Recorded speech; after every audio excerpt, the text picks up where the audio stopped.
Hi everybody, I'm Mike the Man and I thank you guys for watching me. I appreciate it. I appreciate Miss Sterling. I mean, that's her Twitter handle.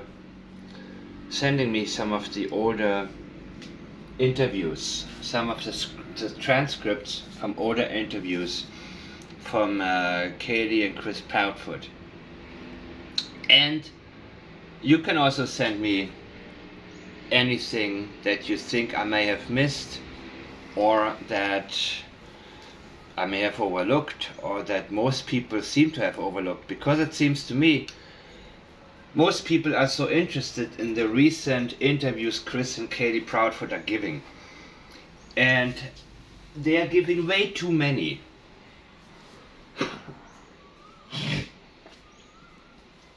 What can happen is that we lose focus of the older ones. Many times when somebody makes a statement and they regret it later, they will make many new statements. So whatever they have once said that could have incriminated them, basically it starts to go under because people are paying attention to what is new. And I think that's a very big mistake, because the early ones are fresh. They were the ones given shortly after Sebastian Rogers was reported missing. And those statements are more likely to contain experiential memory, embedded admissions, not necessarily confessions, but embedded admissions of knowledge that is leaked throughout the statements. And here's something that I've been sent to. And the second part of the statement from Katie, there's a longer statement. Basically, she's telling us she went to sleep around midnight, right around midnight, she says. And then she talked about waking up around 6 a.m. and telling us when I woke him up from school, he wasn't there. Which, of course, it doesn't make sense, as we would say. Of course, in statement analysis, there are no coincidences and there are also no mistakes, really.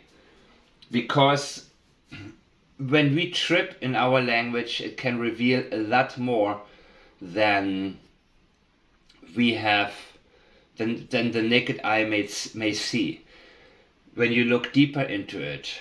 And what I am going to talk about right now is the part of knowing. You know. And you know. This is basically a form of, if I may use a term, minor gaslighting.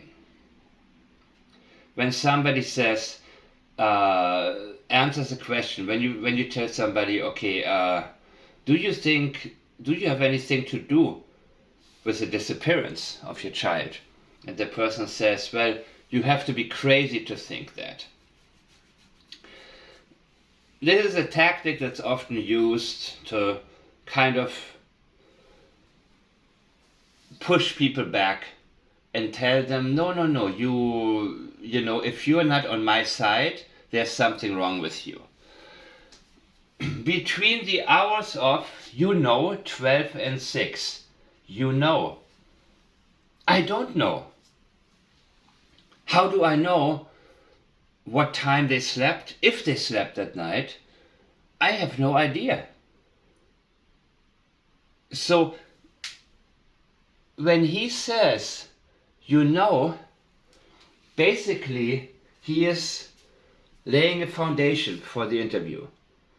He's basically telling you, you need to accept the fact. You need to accept this as a fact. And only if you accept this as a fact, we are going to continue with this conversation.